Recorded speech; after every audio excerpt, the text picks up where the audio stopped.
having watched the presentation by Friedrich Heinz, let's compare what he denoted as computational thinking compared to the New South Wales syllabus. And I've called this first section hard skills. We'll see why when I move on to the next part.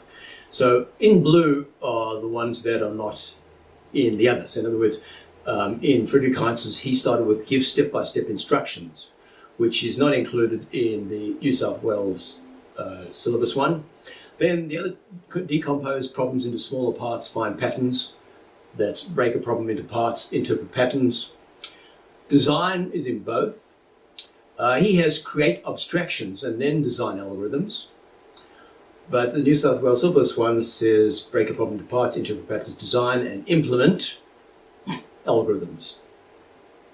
So the New South Wales syllabus puts design and implement algorithms, whereas Friedrich Heinz only says design. I don't think that's a major difference.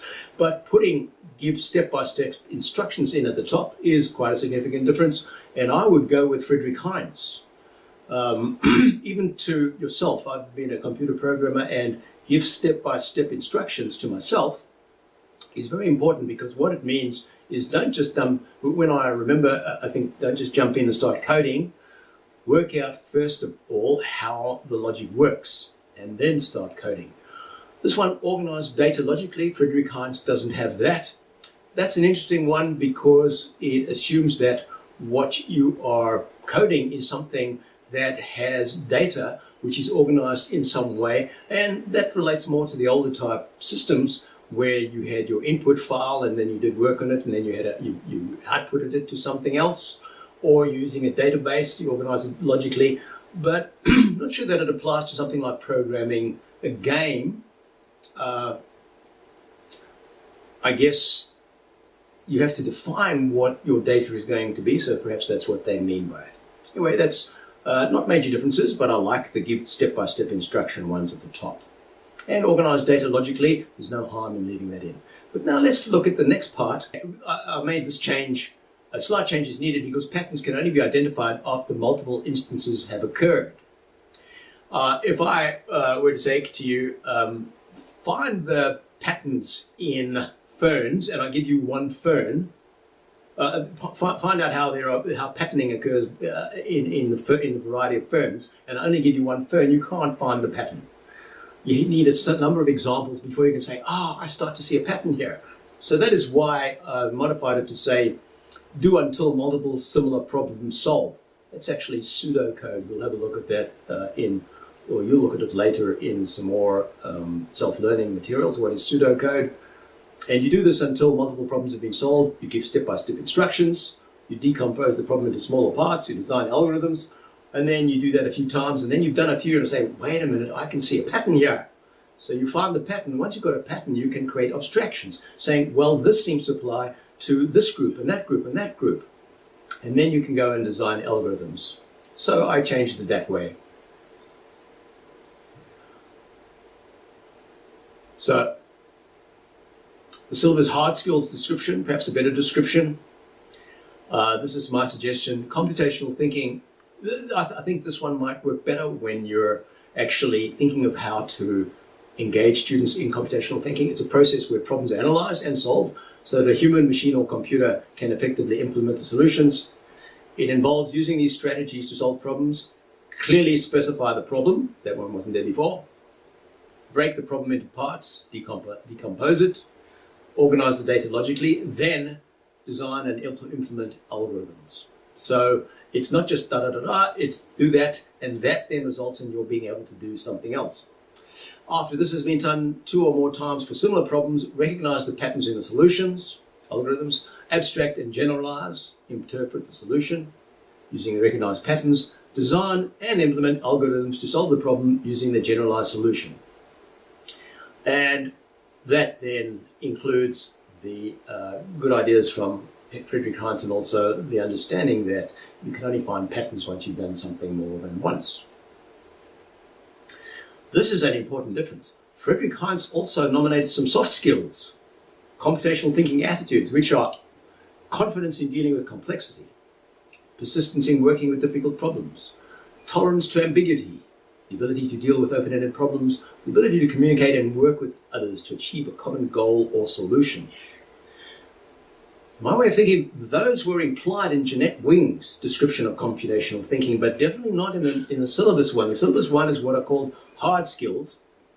And yet, when we looked at the goals of the syllabus, they definitely included those attitudinal things, but they've not been included in computational thinking. And Frederick Hines suggests, actually, we need to include those in computational thinking because otherwise you won't get very far. If you don't have confidence in dealing with complexity, you'll give up with the hard skills too early. If you don't have persistence, you'll give up with the hard skills too early. There's a lot of ambiguity in programming. In fact, you'll find two people don't create a program the same way. Any complex program, there are multiple ways of doing it. Open-ended problem, and communicate with others. That's very important in large computer-based solutions.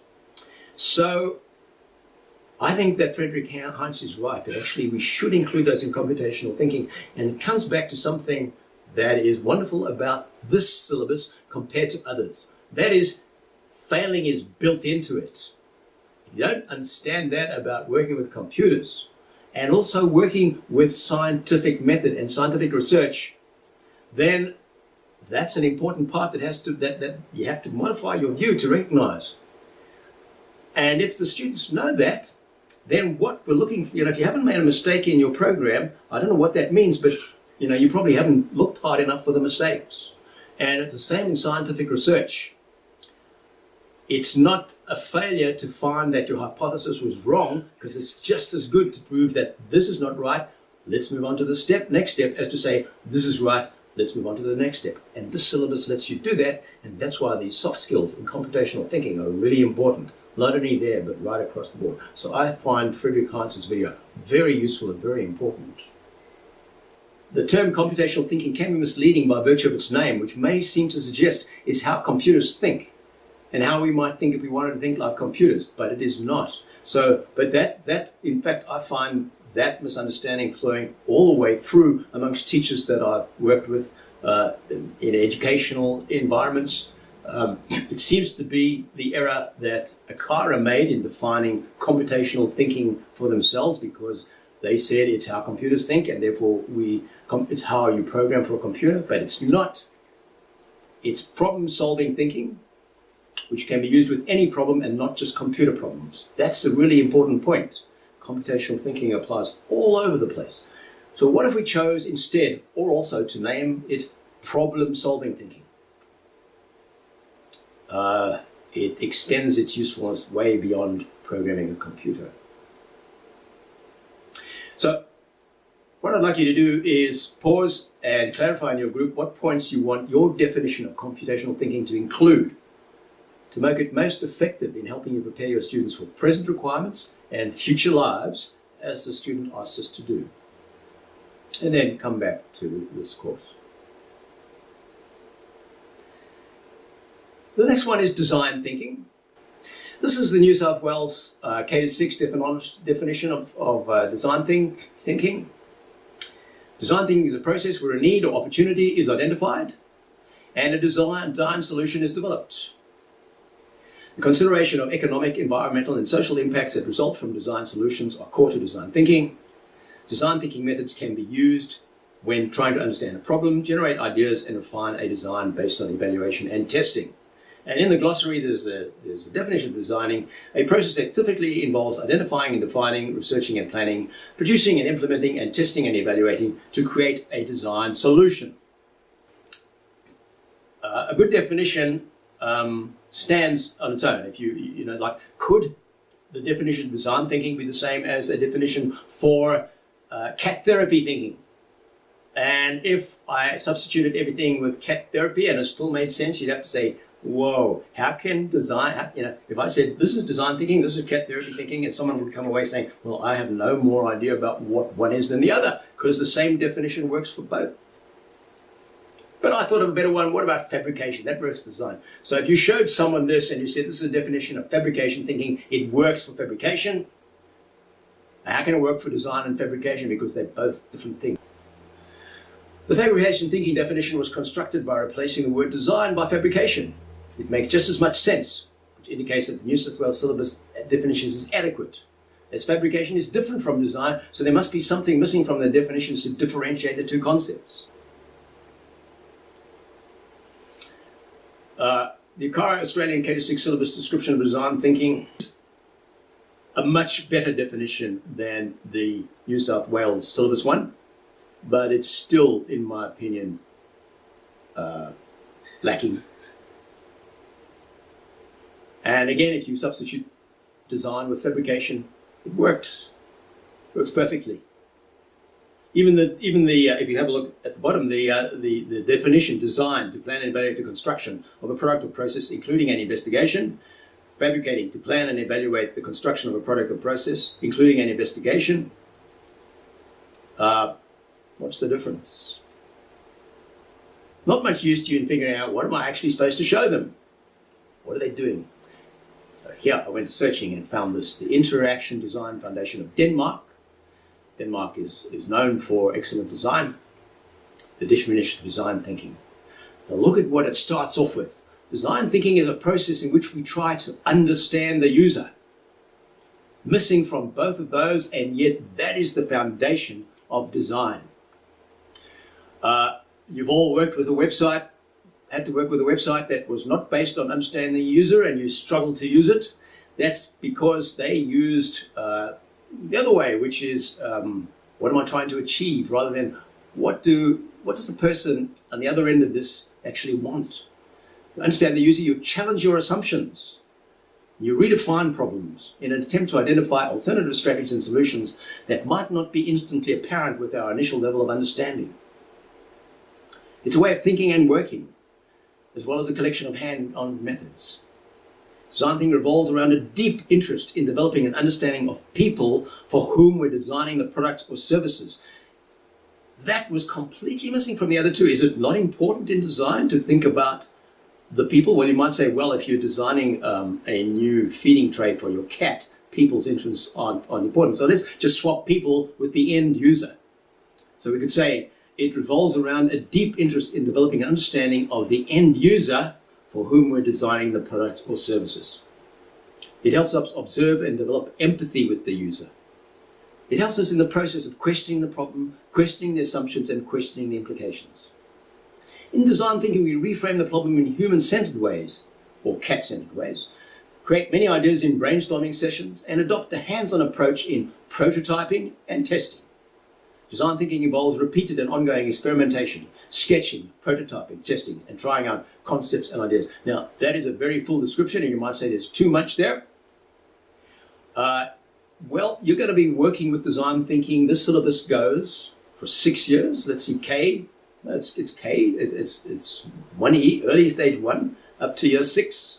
And you can use this all the way through, because I would suggest even with kindergarten children, you can get them to understand that when they're creating something, they need to know what the person they're creating it for. And they may have ideas that they've already got, but say to them, look, just put that aside. Let's see if we can think of something new, and then let's change your idea. So you can actually go through that, and all of it will apply from kindergarten to year 6 and way up to when some of your students get a job with Apple to be their new design engineer. All of these things apply in the same way there. So I would suggest actually this is the definition of design thinking you should use. So there are significances between the Denmark one and the New South Wales one and the ACARA one. Are these differences important? Yes, they are. Because if you use one of the others, I don't know what you're doing, but you're certainly not doing design thinking. And design thinking is really important, because if we don't do it properly, we end up with outputs that don't work, that nobody wants, that nobody can use, or they have to bend and twist to try and get around the way of using it. Let's get into what design thinking actually does entail. And I've got 2 different drawings here. One representation, this one, the 5 phases of design process. 1, discovery. I have a challenge. Then interpretation. I learn something. I see an opportunity. I have an idea. I tried something. It's actually the flow. First you discover, then you interpret it. Then you ideate. You come up with different ideas. then you experiment, and then you prototype. You prototype and create the final idea. Here's another one. Empathize first, then define, problem, create ideas, prototype, test. Now, which is correct? 5 stage in design thinking. In fact, they're the same thing. It's just a different way of saying it. The first one, discover, means discover what the end user wants. Empathize is what the end user wants. I think empathize, you decide which one you think is best. Define the problem then. Once you talk to them, I learn something, interpret what they're saying or define what they're saying. Ideate is in both. Generate ideas about what to do about it. Experiment, prototype. The experiment is by building prototypes and testing them. Then you test what you've created. You find a problem, you go and start again. Empathize shouldn't have to be done twice. You might make a mistake in defining, but probably not. But the loop, you can see where, look at where the top one is good in that it showed you where the loops are. Empathize, define, then ideate, prototype, ideate, prototype, ideate, prototype, until you get something that you can test. Doesn't work, come back to define again. Yes, so that's the way I would have thought it works. You only need to empathize once because you've figured out, they've told you what they want, but your definition of what the solution is could change. So there's a lot of circular work in designing. This is an interesting diagram. It says in designing,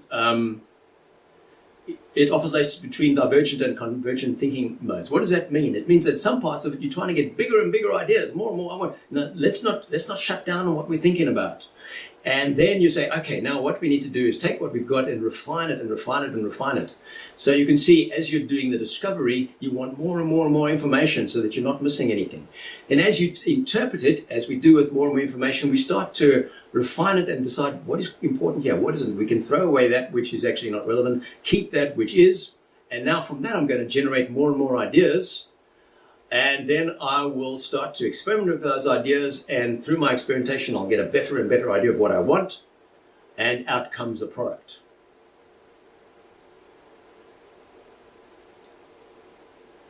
And I have a video for you on an example of design thinking, which gives a good example of a real life case of how they went through design thinking. So if you can watch that.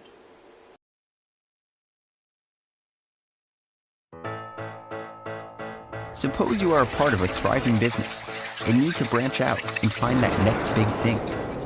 Or say you want to change a behavior, like getting people, a lot of people, to use less energy in their homes. How would you go about it? Design thinking is a powerful tool to tackle the unknown. It's a means of going on an expedition without a map, without even knowing the destination, but with the confidence that you'll end up somewhere great. Let's make it tangible with an example that captures the 5 key elements of design thinking. Daylight was given the challenge of getting kids in America to move more, to help fight childhood obesity. The project started with an idea. Provide kids with a digital music player that has a motion sensor, then give them rewards based on their activity. But the big question was, would kids really use it? What could make the experience so compelling that they would use it long enough to see the health benefits? Learn from people. We began by talking with kids. We spent time in their homes and schools across the country. We listened to them share their motivations, habits, delights, and frustrations. The research included kids in the mainstream, but also incredibly active kids and the very sedentary. It turns out that those at the extremes are really good at giving a voice to problems that those in the middle might feel, but have a harder time putting their finger on.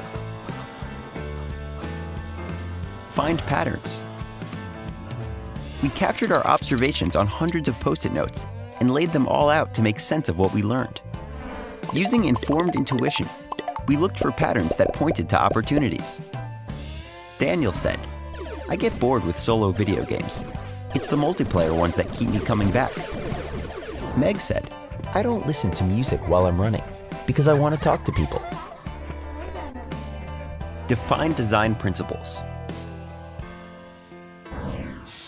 These quotes, along with others, revealed one of the design principles that would help us get to a successful concept. Facilitate social interaction at all times. Many such design principles emerged. Together, they formed the guideposts of an experience that we felt confident would resonate with kids. Make tangible. We asked ourselves, how might we questions, to bridge the gap from design principles to specific ideas, and then quickly turn the best of them into rough prototypes. Iterate relentlessly. Building physical devices out of simple cardboard and mocking up digital experiences with paper and pencil allowed us to learn quickly. With each prototype, we tweaked and evolved the concept. We brought digital and physical models to kids to listen and learn. The concept evolved until we got to a compelling solution. What we ended up with was a new product category. Before Fitbit and Apple Watch, we developed an activity tracker that gave kids a portal to an online world where they could share and celebrate their real-world accomplishments with each other and their families. In a 6-month clinical trial, the impact was a 59% increase in physical activity.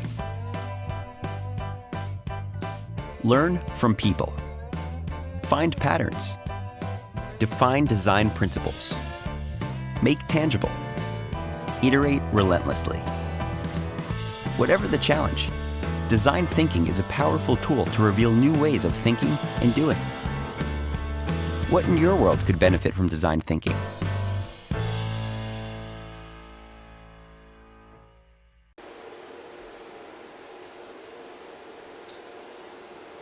And this is not actually on design thinking as such, it's on design, but it's a wonderfully inspirational video which you will be able to show to your students and inspire them to become scientific thinkers and design thinkers. Thank you. 2 years ago, I stood on the TED stage in Arusha, Tanzania. I spoke very briefly about one of my proudest creations. It was a simple machine that changed my life. Before that time, I had never been away from my home in Malawi. I had never used the computer. I had never seen an internet. On stage that day, I was so nervous. My English lost. I wanted to vomit. I had never been surrounded by so many Azungu, white people. There was a story I couldn't tell you then, but well, I'm feeling good right now. I'd like to share that story today. We are 7 children in my family, all sisters excepting me.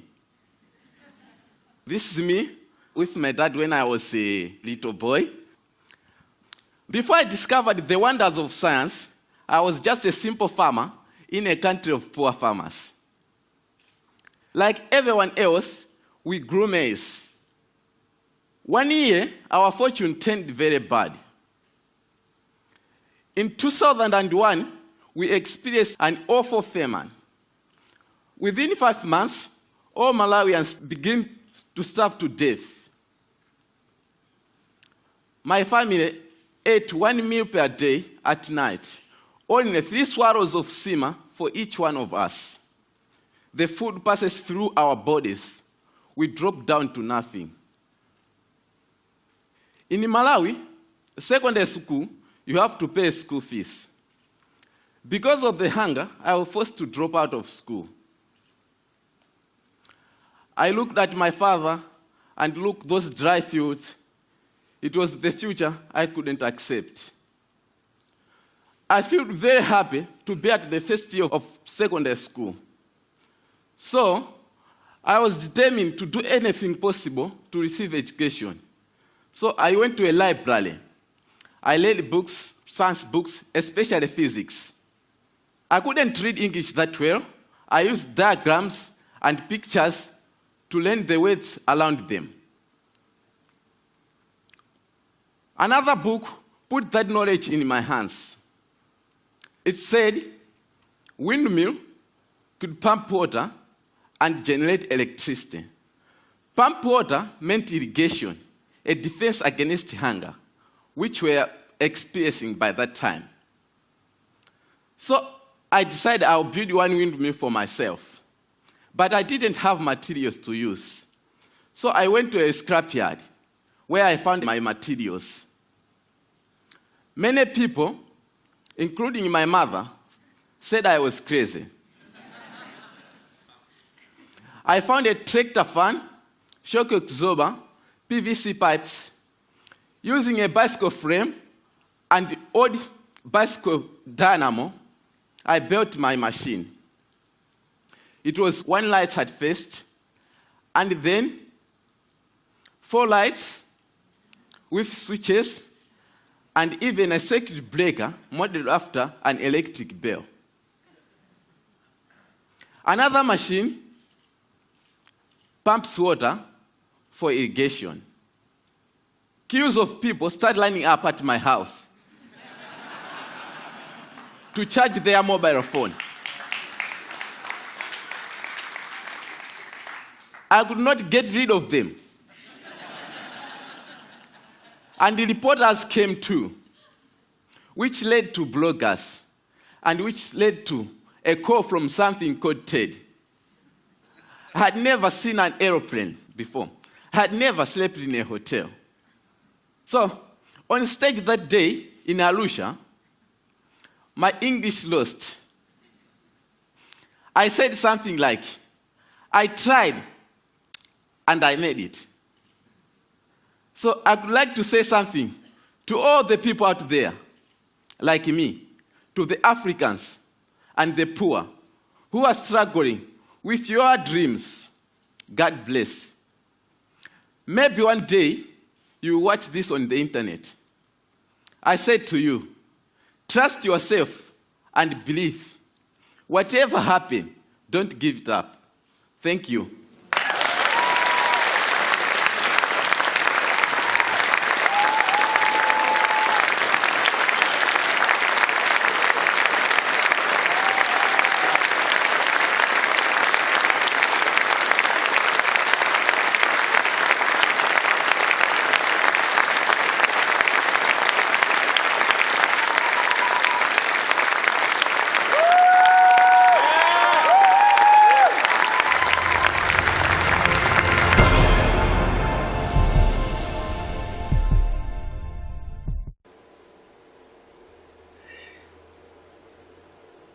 I decided after having quite a few teachers come up to me during the course and saying, you know, I really don't need to watch this video on design thinking because I know what it is already. We do it all the time.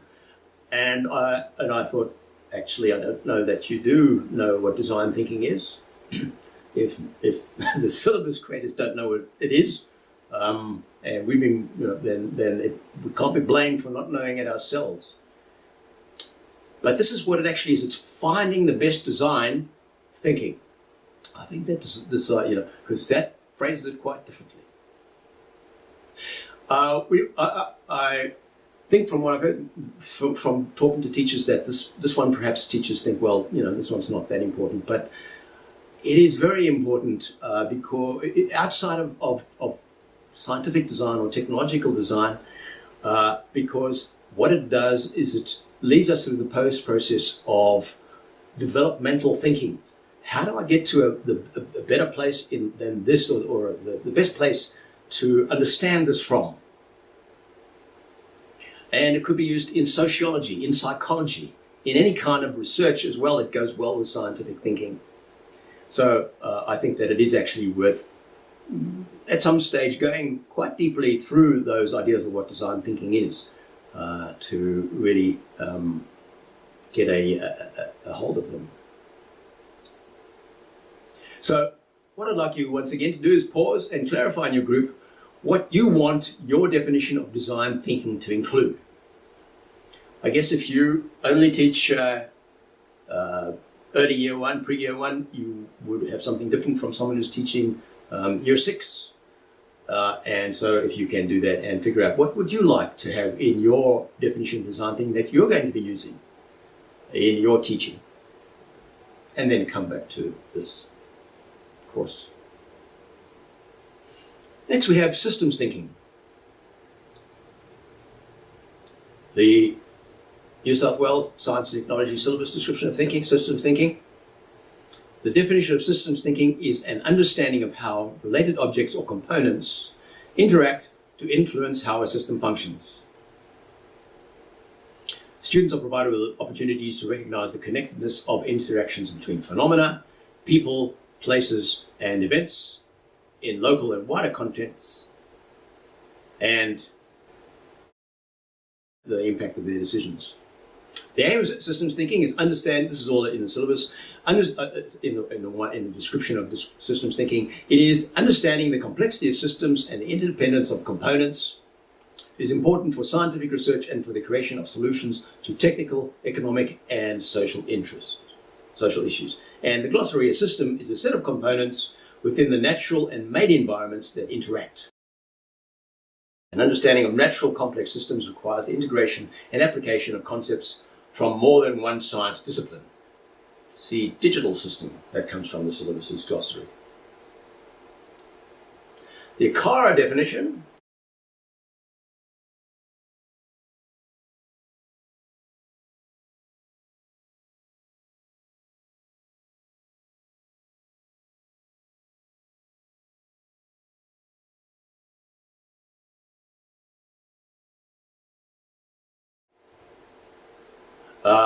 now to me that description is too erudite and therefore not much use in school teaching either.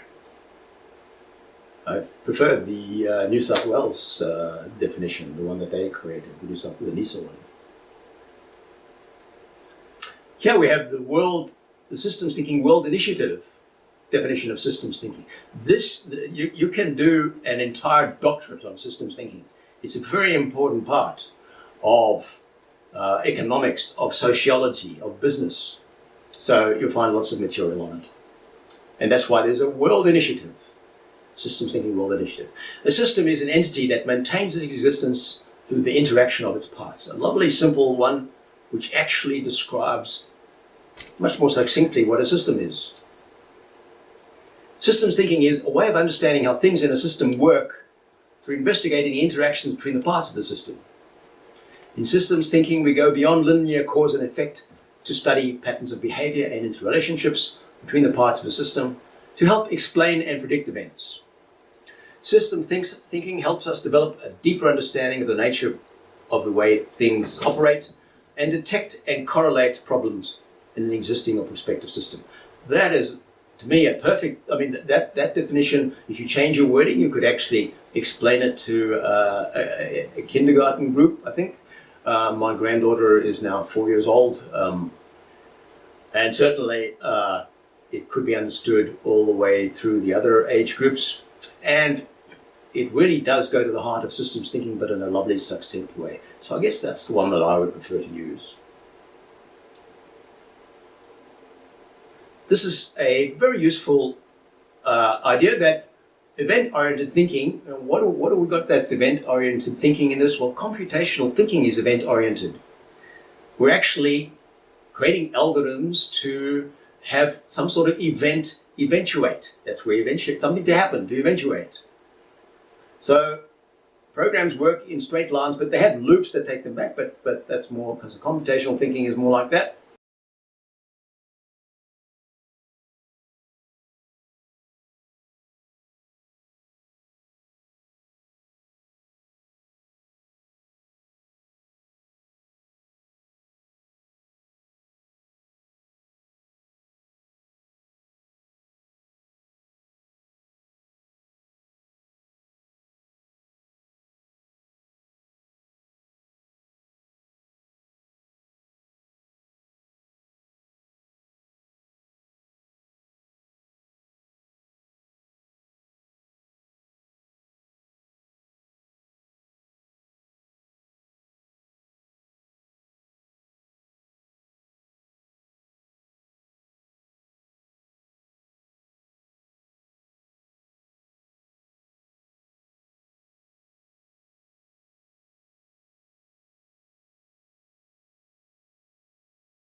Welcome, and I'm really pleased to be able to present today. I'm sorry that I can't actually be there. I want to tell you a story that begins with once upon a time, even though it's not actually a fairy tale. I developed a model called We Have a Problem that I'd like to share with you at the moment. I'm sitting at the table in the morning having a pleasant breakfast, and my wife yells down from upstairs, "Are you finally going to clean up that unsightly growth around the bottom of the bird feeder, because I'm getting tired of looking at it?" And when that happens, all of a sudden, this whole set of relationships sort of flashes before my eyes, and I realize how I got myself into this predicament. I typically deal with a lot of frustration on an ongoing basis, and that detracts from a pleasant breakfast. But if I have a pleasant breakfast, it helps me deal with the frustration. And after sitting there having breakfast for a few days, noticing the birds outside on the railing, I sort of thought to myself, well, I like this. Let me go ahead and install a bird feeder, which is typically the extent of someone's thought in this arena. But to look at it a little bit longer, I mean, the bird feeder is intended to attract more birds outside to improve the pleasant breakfast. And also, it's likely to improve the attractiveness of the garden, which attracts more birds, which adds to the pleasant breakfast. And things are absolutely delightful. Though, there's more. The birds at the bird feeder increase the need to buy bird seed, which adds to my frustration, which, if you check the price of bird seed these days, you can sort of understand why that's the truth.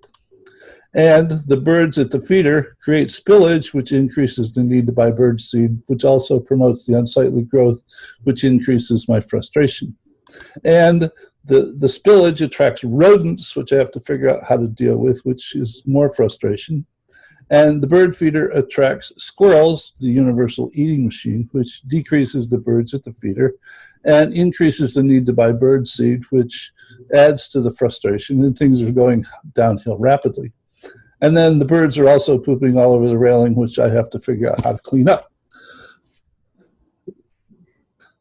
What you're looking at is a set of thoughts that ought to go through one's mind before they decide to act, as opposed to afterward, and realizing that they have to deal with all this stuff, all of the supposedly unintended consequences that they never thought about ahead of time. And had I sat down and actually thought about all of this stuff to begin with, I probably wouldn't have installed the bird feeder. And it's along the way I realized that a model is really a story. It's like a play. It unfolds from one act to another, and the relationships between the actors unfold. And if the play is well done, at the end of the play, people walk away with the understanding of what the story was. And what I was doing was equivalent to walking up, what I used to do was equivalent to walking up to someone, handing them the script for the play, and giving them about 10 minutes and asking them what they thought of the play. It's not possible. So the realization was that it's all about understanding relationships and their implications and how they unfold over time. And what I finally managed, well, when I now develop things and send them to other people, they no longer get things that look like this. They now get things that look like this. So there is the relationship model. There is also a video that unfolds this model step by step and explains it to them, with a place where they can actually ask questions that end up in my mailbox, and access to the presentation itself that was used to develop the video. So I now put together stories that help understand the implications of a set of relationships. So when people now ask me what I do, I don't tell them that I'm a systems thinker. I tell them that I create stories about relationships and their implications. And the response typically is, well, doesn't that sort of relate to everything? And that actually is the curse, because it makes almost everything interesting.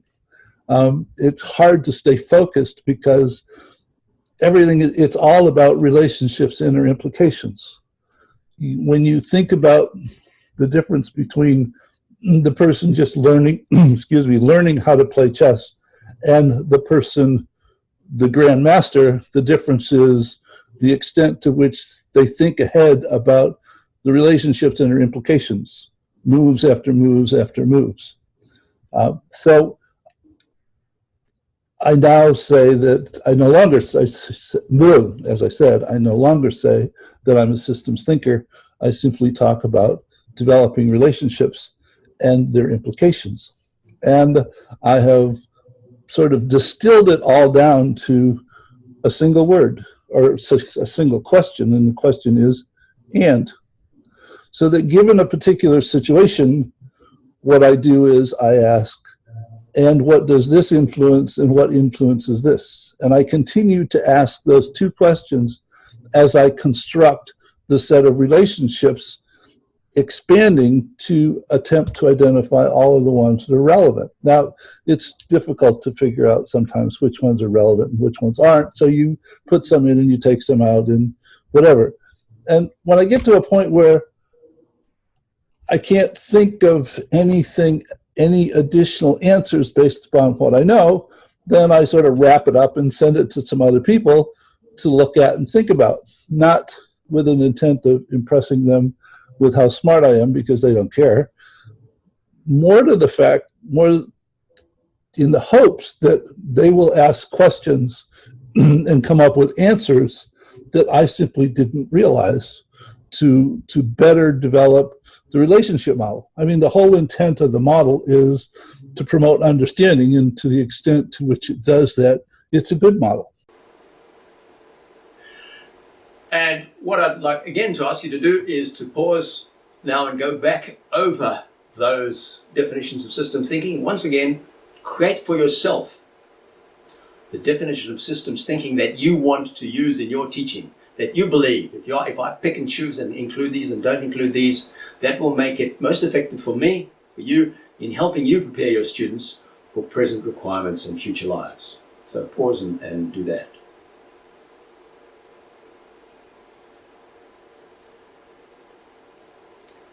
And so I guess I must have cheated by having seen the slide before, and that's why the idea of design system thinking both being similar, but there you get the boths and the differences. So it's an interesting slide. Let's go through it. System thinking is user-focused, prioritize understanding the user, solution-oriented, and aspires for delight and use. So my cat will just want to eat all day at her new cat feeder. Sorry, that's design thinking. Excuse me, design thinking. Systems thinking is system focus rather than user focus. So you're looking at, there may be users in the system, but there could also be motor cars, and there could be streets, and there could be pollution, and there could be people walking on the street. That's our system, whereas the design is the user. It should say user, end user. It's not necessarily a person. It could be cattle in designing a new pen to herd them into. It's problem-oriented rather than solution-oriented. We've got a problem going on and we're looking at the system, and it aspires for system health. We're trying to build a system that works better and better and better. So those are the differences, and the commonality to both. They're both thoughtful, both emphasize understanding problems before building solutions. They're non-linear, they both go around, prioritize gaining input from people and then iterating, repeating and repeating the ideas in a cyclical fashion. And they're both innovative, they both look for new approaches based on previously undetected needs or patterns. The reason why I move aside is because I can see the slide behind the camera that is filming me. Is the word systems thinking a problem? I think it is.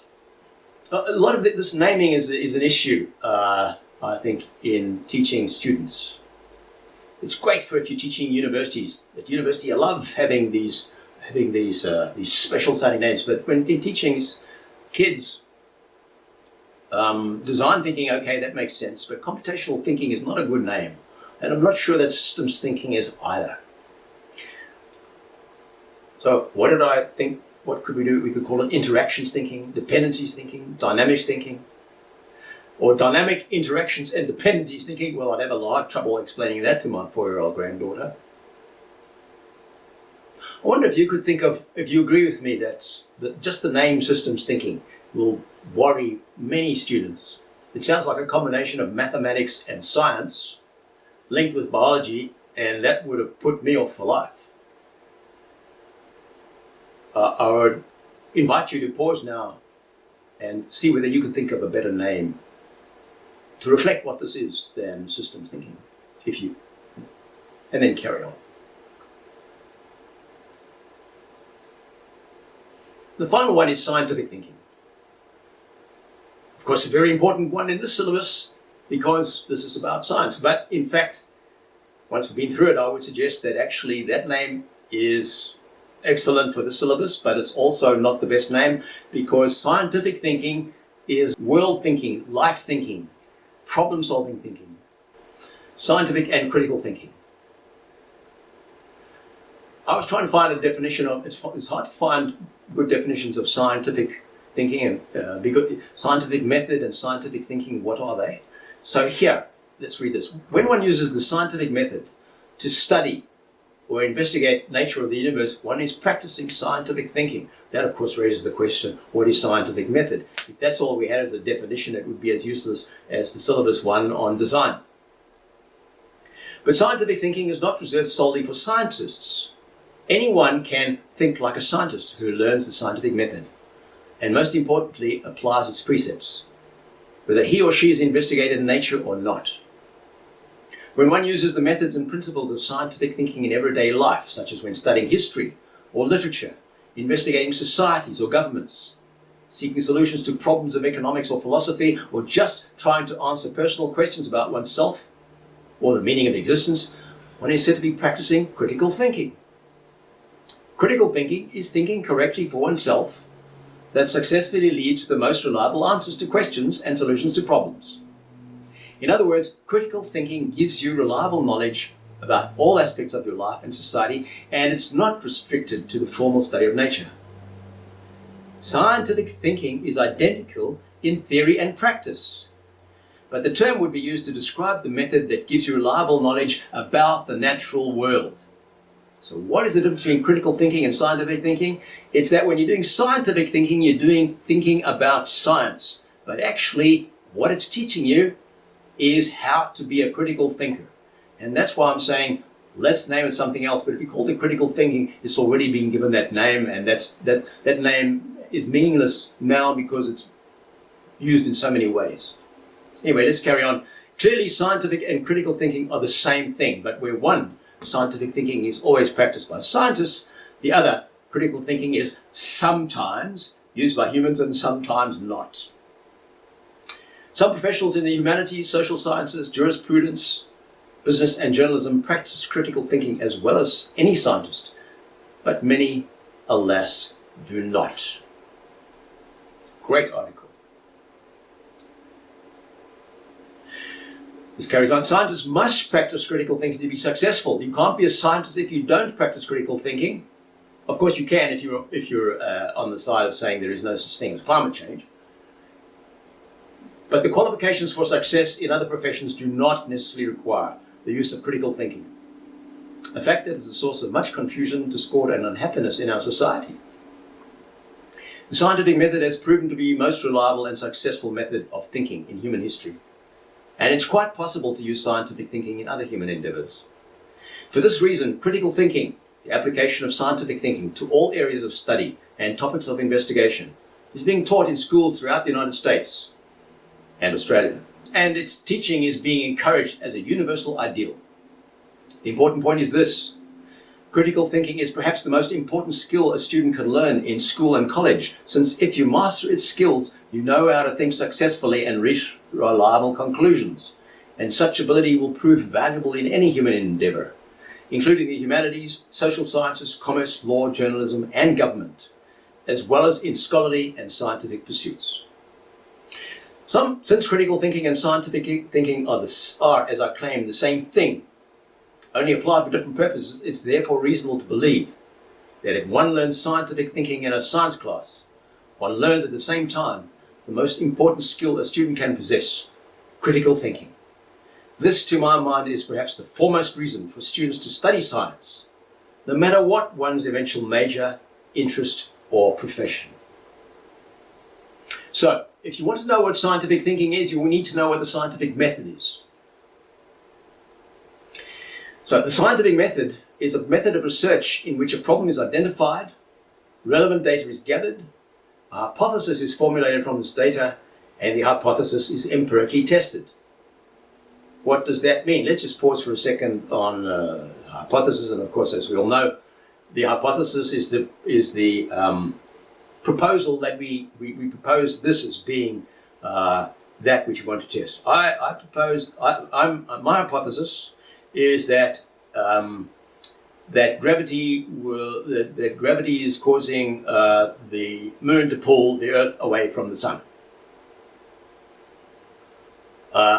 So that's my hypothesis. It's what I'm going to test. And now, how do I go about doing it? I have to go and try and find research to see whether that is right or not. In Kidd's term, the scientific method is a way for scientists to study and learn things. It doesn't matter what the scientist is trying to learn. Using the scientific method can help them come up with an answer. The first thing to do with the scientific method is to come up with a question. You can't find the answer until you know the question. You need to observe and gather information in order to come up with a guess, called a hypothesis, or a number of guesses to the answer. Now you run experiments to see if your guess is right. As you run the experiments, you can change your guess, hypothesis, to fit your results. See, this is why I'm saying that in this syllabus, this is saying you can change your guess or your hypothesis to fit your results, because your results show that hypothesis actually was wrong. Now, you don't say, well, in that case, my hypothesis was wrong, I'm no good, I'm useless, I must give up what I'm doing. That's this process. It's getting it wrong is just as good as getting it right. There's not many other syllabuses where that's the case. The key to good experiments is to only change one thing or variable at a time. This way you can check your results and know what you changed. That changed the answer. So move one thing at a time. So you move two and you get a difference. How can you tell which one of them caused it? Finally, after running all the tests you can think of, present your final answer. By going through this process, scientists have a way to verify their guesses and double-check each other. Another scientist can take a look at your tests and add some more tests and continue to refine your answer to the question. The scientific method steps, as described above. There are steps you take when using the scientific method, and here's an example of the steps. Ask a question, gather information or observe, make a hypothesis, experiment and test your hypothesis, analyze your test results, present a conclusion. Why is the scientific method important? It's the cornerstone to modern science. Without a formal method of determining questions and answers, we wouldn't have science or the knowledge we have today. The New South Wales K6 Science and Technology Syllabus description of scientific thinking. Scientific thinking is purposeful thinking that has the objective to enhance knowledge. A scientific thinker raises questions and problems, observes and gathers data, draws conclusions based on evidence, tests conclusions, thinks with an open mind, and communicates research findings appropriately. So, if we break it down, what is it? Restructuring it. Scientific thinking is purposeful thinking that has the objective to enhance knowledge. A scientific thinking steps, raises questions and problems, observes, gathers data, draws conclusions and evidence, tests conclusions, and thinks with an open mind, and communicates research findings appropriately. New South Wales K6 Science and Technology Syllabus description, scientific thinking, skills focus, working scientifically. This is what is considered working scientifically. Planning and conduct, so scientific thinking links in with the working scientifically skill set, which are in the objectives. Planning and conducting investigations, make observation using sensors through participation in guided scientific investigations. Record observations using drawing, simple digital recording methods, oral descriptions and or simple visual representations. Work operatively with others to investigate ideas, develop safe skills when using materials and equipment, and communicating, share observations and ideas based on guided investigations. Let's have a look at the ACARA syllabus description. Very similar, except for this one very important one which ACARA includes. Science investigations are activities in which ideas, predictions, or hypotheses are tested and conclusions are drawn. For some reason, the NISA decided to take the idea of hypotheses out of scientific method, which in my mind and in all my reading is not a great idea, because that word, if you move on further, it's in everything you read about in scientific method or scientific thinking. Perhaps their thinking was, well, hypothesis, the idea of an hypothesis and the word is too difficult for primary school children, so I went and researched that and found no, that's not the case at all. I've got the research to show it to you. So is the idea about an hypothesis significant? Let's move on. The importance placed in hypothesis in the Australian K-6. So actually, there you can see science investigations are activities. So this is in the Australian curriculum from which the NISA one is drawn, and NISA for some reason took all of this out. Science investigations are activities in which ideas, predictions, or hypotheses are tested and conclusions are drawn in response to a question.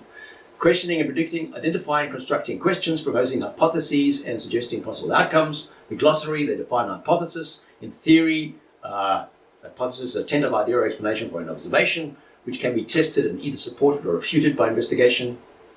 And an explanation of a set of observations that's based on one or more proven hypotheses, that's a theory.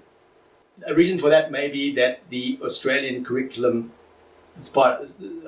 covers everything from K to 12, and so they put it in there, and perhaps it's been taken out of the K to 6 because the idea is maybe it's just too difficult.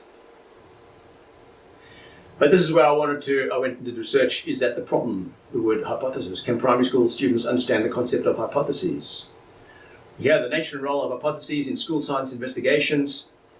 Investigations form an integral and significant part of school activities. The creation of hypotheses is an essential part of any scientific investigation, but no coherent concept of hypothesis can be derived from the current literature of science education. By focusing on the role of hypotheses as tentative solutions to problems, a basic concept of hypothesis is proposed. This is developed and differentiated integration to different kinds of knowledge. So it's suggesting, yes, we can use hypothesis. And this is the result. Our results indicate that young elementary school children distinguish between the notions of hypothetical belief and evidence. There's another one, reflecting on scientific thinking, children's understanding of hypothesis evidence. And these three experiments showed that by 6 years of age, most children understand how evidence would lead a story character to form a different hypothesis than the subject's own. Most 6 and young 7-year-olds understand how a character's future actions, choice of an object, and predictions of future outcomes depend on a hypothesis. And it is a critical part, as we saw in that previous article, previous note on scientific thinking, as a critical part of scientific method and scientific thinking, and we should include it.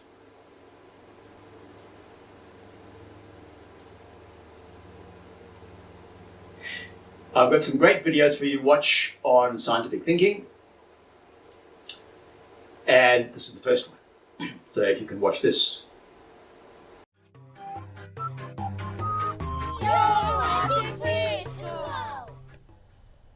Have you ever had a question about the world?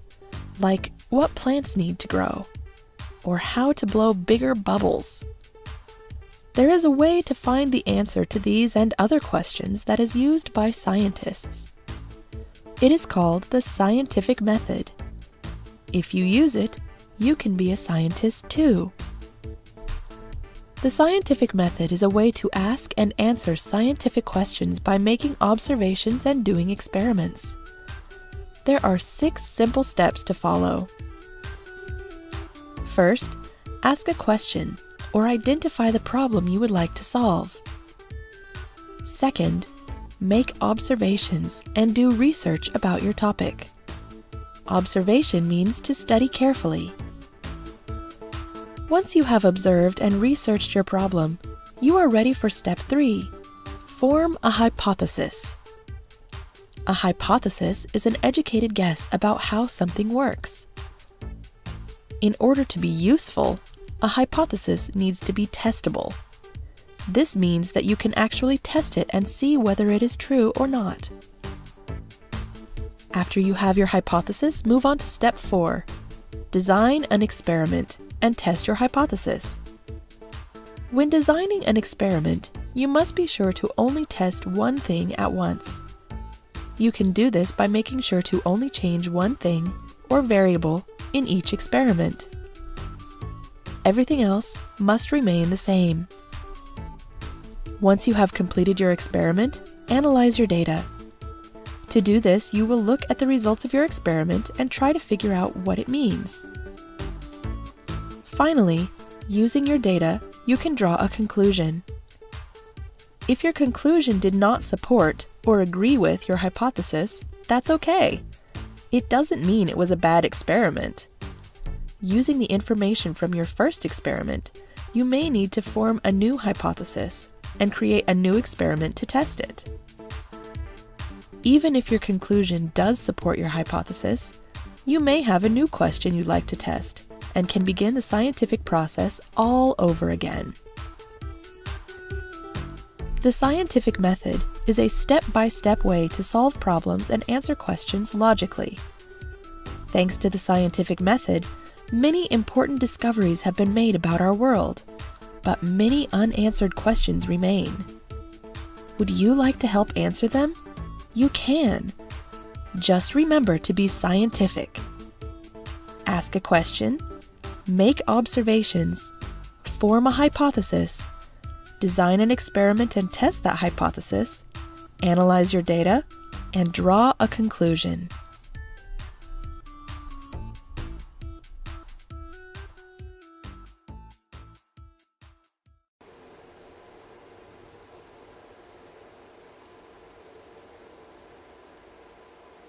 And another one.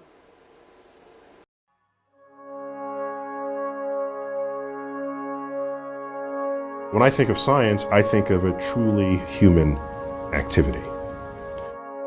Something fundamental to our DNA. Something that drives curiosity. When you're a kid, you're born a scientist. What does a scientist do? We look up and say, I wonder what that is. Let me go find out. Let me poke it. Let me turn it around. This is what kids do. Kids that can barely walk, what are they doing? They're turning over rocks. They're plucking petals off a rose. They're exploring their environment through experimentation. That's what we do as human beings. So what do? We prevent that. We prevent these depths of curiosity from revealing themselves, even within our own residences. You know, we spend a year teaching our kids to walk and talk, and the rest of their lives telling them to shut up and sit down. What kind of environment is that? The goal here is not to make everybody a scientist. That's not the goal. What a boring world that would be. You want artists, you want musicians, you want novelists, poets. You want the rest of this. What matters is whether they're scientifically literate and maintain that literacy and that curiosity throughout their lives, no matter what becomes their profession. People think science literacy is being able to recite facts, and it's not that. It's a part of it, but it's not the main part of it. The main part is, how do you look at the world? What does the world look like through your lens? If you're scientifically literate, the world looks very different to you. It's not just a lot of mysterious things happening. There's a lot we understand out there, and that understanding empowers you to first not be taken advantage of by others who do understand it. And second, there are issues that confront society that have science as their foundation. You can't look at science and math as some separate subject. It's fundamental to what it is to be alive because it's all around us. And it influences your health, your safety, how you're going to have to vote, what issues are before you politically. If you're not scientifically literate, it's in a way you are disenfranchising yourself from the democratic process, and you don't even know it.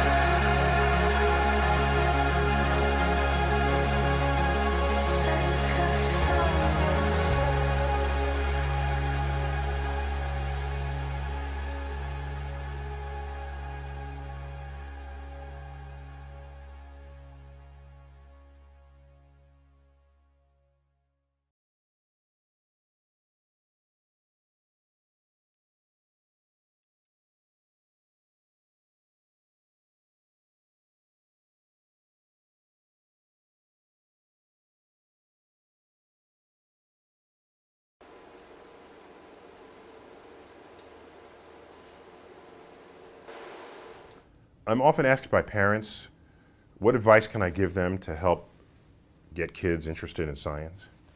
And I have only one bit of advice. Get out of their way. Kids are born curious, period. I don't care about your economic background. I don't care what town you're born in, what city, what country. If you're a child, you are curious about your environment. You're overturning rocks. You're plucking leaves off of trees and petals off of flowers and looking inside. And you're doing things that create disorder in the lives of the adults around you. And so then what do adults do? They say, don't pluck the petals off the flowers. I just spent money on that. Don't play with the egg. It might break. Don't. Everything is a don't. We spend the first year teaching them to walk and talk, and the rest of their lives telling them to shut up and sit down. So you get out of their way. You know what you do? And you put things in their midst that help them explore. Help them explore. Why don't you get a pair of binoculars? Just leave it there one day. Watch them pick it up and watch them look around. They'll do all kinds of things with it. For me, at age 11, I had a pair of binoculars and I looked up to the moon. And the moon wasn't just bigger, it was better. There were mountains and valleys and craters and shadows, and it came alive. Not the full moon, because there are no shadows cast when the moon is full. Got to wait for it to be a half moon or a crescent moon. And look at the edge between light and dark with a simple pair of binoculars. I was transformed by picking up a pair of binoculars and looking up. And that's hard to do for a city kid, because when you look up, you just see buildings. And really, your first thought is to look in people's windows. Really. So to look out of our space and out of living space and look up to the sky, binoculars go far, literally and figuratively. That's what got me started on the universe. It might get some kids you know started the same way.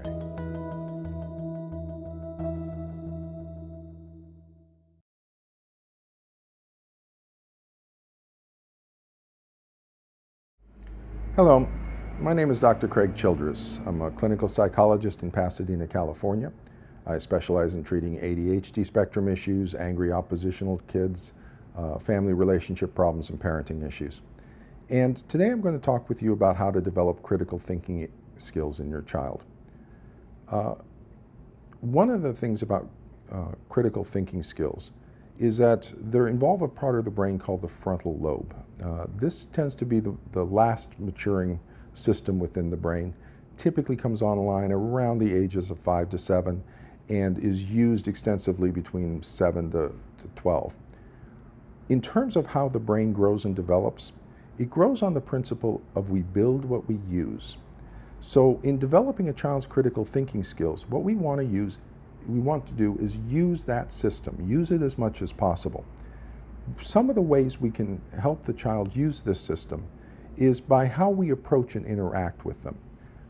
Two important approaches to our children are the intent to understand and the intent to be with. The intent to be with is just wanting to be with your child and just enjoying your child. And it establishes the baseline for self-confidence and self-value. The intent to understand helps the child begin to understand and become self-aware of their own experience.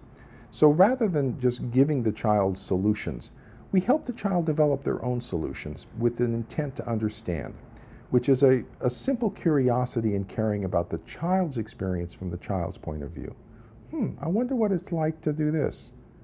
I wonder what would happen, what do you think might happen with that? Isn't that interesting? So do you think you might? Those sorts of questions and curiosity about the child's experience helps the child use that frontal lobe, use that critical thinking skills in terms of what they do. The other important thing about developing critical thinking skills and frontal lobe motivations is that critical thinking involves a set of motivations having to do with task-oriented and goal-directed activity. That particular brain system, as well as the other motivating system having to do with active exploratory learning, will not fully activate as long as relationship needs are pressing. And it goes beyond the scope of what I can get into here. But if the child has needs for relationship, for psychological connection, for love, affection, bonding sorts of issues, or is in emotional distress related to relationships, the other systems, particularly critical thinking and goal-directed activity and motivation systems, will not fully activate. So one of the most important things we can do for our kids to help activate the higher order thinking skills is to make sure that they're feeling safe and secure and loved in our families. And so if you want to learn more about this or other parenting issues, you can visit my website. Thanks so much. And this is the one I love most, Alison Gopnik.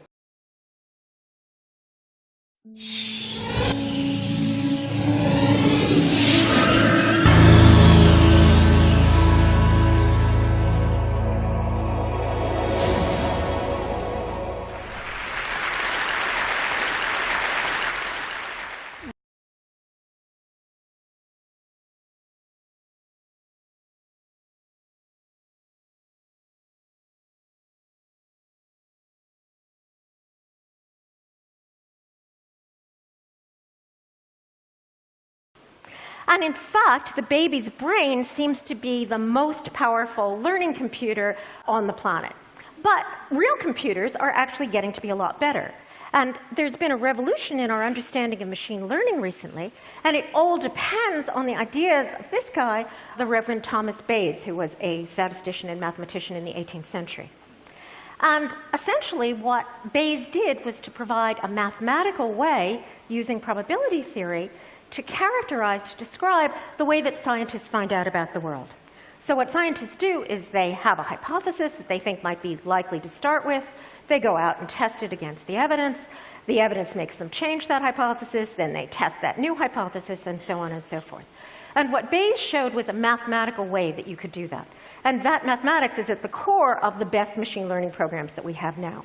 And some 10 years ago, I suggested that babies might be doing the same thing. So if you want to know what's going on underneath those beautiful brown eyes, I think it actually looks something like this. This is Reverend Bayes' notebook. So I think those babies are actually making complicated calculations with conditional probabilities that they're revising to figure out how the world works. All right, now that might seem like an even taller order to actually demonstrate, because after all, if you ask even grown-ups about statistics, they look extremely stupid. How could it be that children are doing statistics? So to test this, we used a machine that we have called the Blicket detector. This is a box that lights up and plays music when you put some things on it and not others. And using this very simple machine, my lab and others have done dozens of studies showing just how good babies are at learning about the world. Let me mention just one that we did with Tamara Kushner, my student. If I showed you this detector, you would be likely to think, to begin with, that the way to make the detector go would be to put a block on top of the detector. But actually, this detector works in a bit of a strange way. Because if you wave a block over the top of the detector, something you wouldn't ever think of to begin with, the detector will actually activate 2 out of 3 times. Whereas if you do the likely thing, put the block on the detector, it will only activate 2 out of 6 times. So the unlikely hypothesis actually has stronger evidence. It looks as if the waving is a more effective strategy than the other strategy. So we did just this. We gave 4-year-olds this pattern of evidence, and we just asked them to make it go. And sure enough, the 4-year-olds used the evidence to wave the object on top of the detector. Now, there are 2 things that are really interesting about this. The first one is, again, remember, these are 4-year-olds. They're just learning how to count. But unconsciously, they're doing these quite complicated calculations that will give them a conditional probability measure. And the other interesting thing is that they're using that evidence to get to an idea, get to a hypothesis about the world that seems very unlikely to begin with. And in studies we've just been doing in my lab, similar studies, we've shown that 4-year-olds are actually better at finding out an unlikely hypothesis than adults are when we give them exactly the same task. So in these circumstances, the children are using statistics to find out about the world. But after all, scientists also do experiments, and we wanted to see if children are doing experiments. When children do experiments, we call it getting into everything, or else playing. And there's been a bunch of interesting studies recently that have shown that this playing around is really a kind of experimental research program. Here's one from Christine Laguerre's lab. What Christine did was use our Blicket detectors, and what she did was show children that yellow ones made it go and red ones didn't, and then she showed them an anomaly. And what you'll see is that this little boy will go through 5 hypotheses in the space of 2 minutes.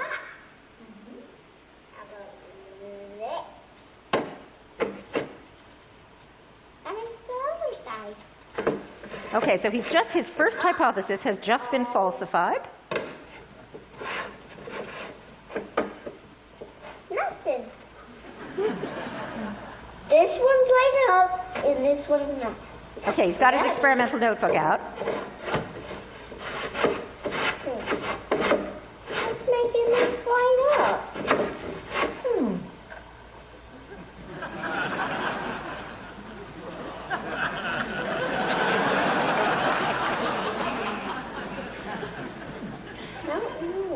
Every scientist will recognize that expression of despair, right? Oh, it's because this needs to be like this, and this needs to be like that. Okay, hypothesis 2. That's why. Oh.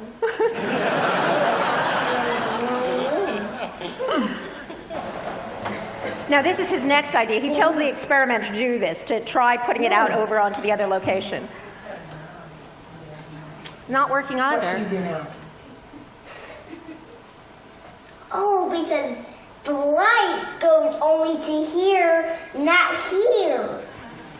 Oh, the bottom of this box has electricity in here, but this doesn't have electricity.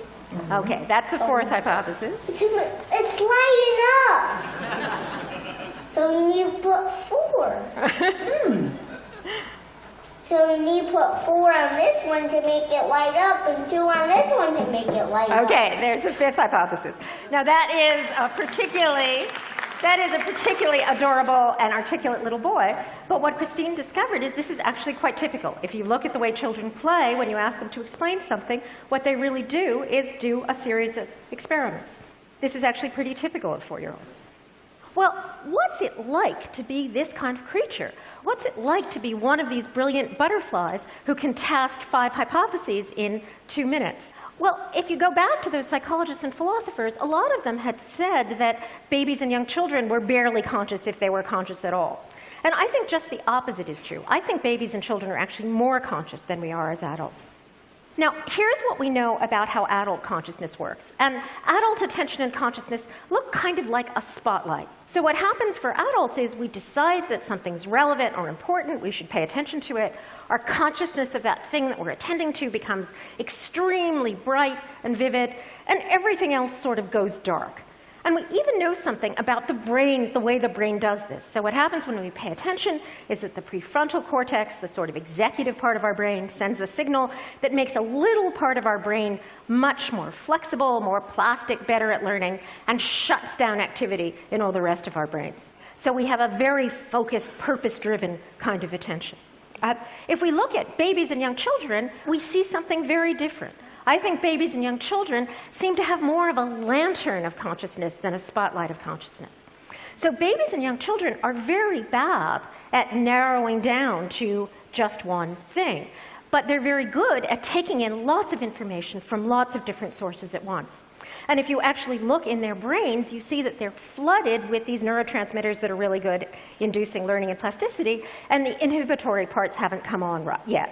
So when we say that babies and young children are bad at paying attention, what we really mean is that they're bad at not paying attention. So they're bad at getting rid of all the interesting things that could tell them something and just looking at the thing that's important. That's the kind of attention, the kind of consciousness that we might expect from those butterflies who are designed to learn. This is a true but sad statement. Carl Sagan, and you saw a video of his, said, every kid starts out as a natural-born scientist. Spend time with a typical high school student and it's clear the second part of Sagan's quote is correct, which was, then we beat it out of them. A few trickle through the system with their wonder and enthusiasm for science intact. And what maybe we can do as primary school teachers is prepare our students for that, so they survive that, having a love of science beaten out of them, and maintain their love and interest in it. In fact, if I was to write the vision for the syllabus, it would be that the students I teach the syllabus to, we teach the syllabus to, leave our primary school with a love of science, an understanding of science, a respect of science, and a belief that scientific method and scientific thinking will stand them in good stead for the rest of their lives. That's what I'd like the vision to be for the syllabus.